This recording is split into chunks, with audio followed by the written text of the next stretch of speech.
Welcome to your favorite cooking corner. This video is filled with relaxing kitchen moments, simple ingredients, and cozy meals to warm your heart. Whether you're watching while you cook or just here to vibe, you're in the right place. He starts with a perfectly folded omelet, creating a pocket for the cheese. But the real genius is frying a second layer of cheese to create a crispy crust. He tops it with more cheese, hits it with a torch for that smoky flavor, adds Kewpie mayo and aonori, and you get this, a crispy, cheesy omelet with the most insane cheese pull I've ever seen. Honestly, what would you even call this incredible dish? Let me know.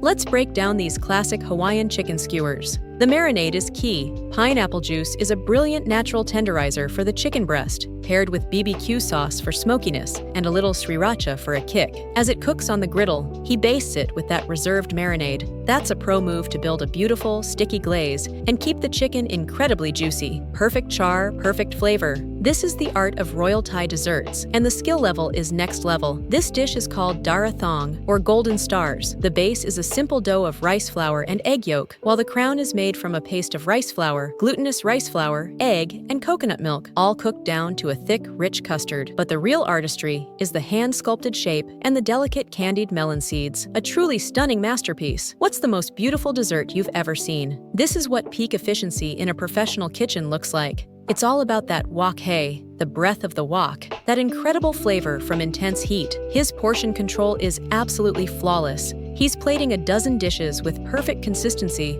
all while managing that wok. That's not just cooking, that's a masterclass in speed and control. So, how many plates of that sweet and sour are you ordering? This is traditional Uzbek Non, or Lepyoshka, a Central Asian flatbread. The skill is all in the hands. He works the dough with incredible precision, shaping and decorating it with special stamps called chekich. The magic happens in the tandoor oven, a clay oven that gets intensely hot. Sticking the bread directly to the walls gives it that signature chewy interior and a beautiful, crispy, blistered crust. That's a true culinary masterpiece. Let's talk about why this pork is so amazing. They're using pork collar, which is perfectly marbled for incredible tenderness. They deep fry it to create a super crispy crust and lock in all that moisture. The game-changing move is adding whole garlic cloves after the pork has browned. This infuses the oil and gently cooks the garlic without burning it. Then, they add honey for that perfect sweet and savory glaze. That is textbook execution. He starts by sautéing grated potato to release the starches, then adds semolina, that's your binding agent. It absorbs all the moisture and creates a perfect pliable dough. After shaping, they're deep fried, which gives them that unbelievably crispy crust, while the inside stays soft and fluffy. That's a brilliant technique for a simple ingredient. What dipping sauce would you pair with this? Let me know your ideas. He's making Fagao, a popular fermented rice flour cake from southern China. The batter is super aerated, which is why you see that massive amount of bubbling. That honeycomb texture is exactly what you're looking for. It's cooked on a huge heated drum, first with a heavy lid to steam it through, then left uncovered to set. The technique is incredible. Have you ever seen a pancake this big? Let me know your thoughts. That's a laced Morey, and he's prepping it perfectly. That hot water blanch to clean the skin is a classic pro move. He's making a beautiful Cantonese black bean sauce. But this is the best part, steaming the steaks for tenderness, while grilling the fillet over charcoal for that incredible smoky char. Two perfect preparations on one plate. As a chef, I'm torn. Would you go for the tender steamed eel or the smoky grilled? Let me know. He starts by infusing the olive oil with smashed garlic, then builds a beautiful pan sauce with butter and bursting cherry tomatoes for that perfect sweet acidity. The finish is what makes it. Fresh basil for brightness, and a generous amount of parmesan to create that incredible creamy sauce. Absolutely beautiful. That incredible green color comes from pandan. Now, the real secret here is the batter. It's highly leavened. That reaction is what creates the beautiful honeycomb texture when it hits the heat. They cook it low and slow under a lid to perfectly steam the top while keeping the bottom crisp. Finished with condensed milk, cheese, and Milo, a perfect sweet and salty combination. First, notice the foundation, a perfectly carved and stacked cake base. That super smooth white icing is a flawless crumb coat, the essential first step. Now, look at that impeccable pipework. The steady hand to create those clean lines is a real skill, but it's that intricate star tip piping that covers the entire surface that truly shows off the decorator's talent. It takes hours of work, and that's what makes this a $400 piece of edible art. Is it worth it? Let me know your thoughts. This is a masterclass in high-end Cantonese is cooking. First, they flash fry the spiny lobster shell just for that vibrant color and presentation. The meat is coated and velveteen in oil. That's the secret to keeping it incredibly tender.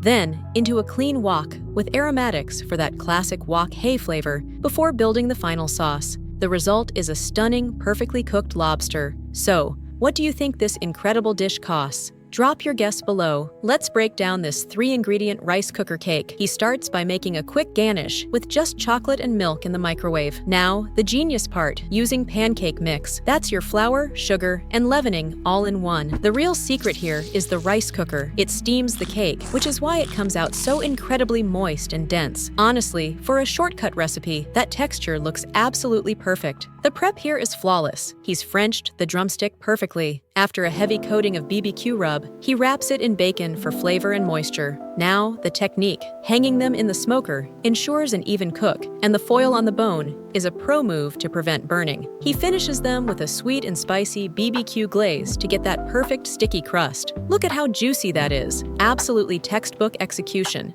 First, he's butterflied it for even cooking. Now, that deep, precise scoring isn't just for looks. For a bony fish like carp, this is a classic technique that helps cook the fine bones until they're completely brittle and edible, while also allowing that beautiful marinade to penetrate deeply. He's building a perfect savory, tangy glaze and bakes it at high heat until the skin is crisp and the flesh is perfectly tender and flaky. Just a stunning execution. That's a huge meat pie, and the skill starts with an incredibly high hydration dough. Look how thin and elastic it is. Then, the filling is packed on one small disc, but the true artistry is in the reverse wrap. He gently pulls and stretches the dough around the entire giant meat filling, something that takes years of practice to master. That's not just a skill, it's culinary artistry. What's the most impressive cooking technique you've ever seen? Tell me in the comments. The skill here starts with the dough. They hand shape it into an incredible edible boat. Now, the genius part. They partially fry it on a spider to set the shape, then add egg yolk and a whole shrimp. It's then gently fried until golden and crisp, cooking the filling perfectly inside. A quick glaze, some scallions for freshness. This is culinary art. What would you even call this masterpiece? Let me know. This is the art of authentic Turkish doner kebab. The secret is layering thin cuts of marinated beef or lamb with fat. That's what bastes the meat as it roasts, keeping it incredibly tender and juicy. The second technique is that bread soak. Pressing it against the doner soaks up all those incredible beef fats and juices, taking it to another level. With a perfect carve and that incredible bread, this is perfection. Now I'm hungry. Thanks for spending time in the kitchen with me today. I hope these recipes gave you some inspiration, or at least made you hungry. Don't forget to like, subscribe, and share your favorite dish in the comments. Until next time, happy cooking and take care.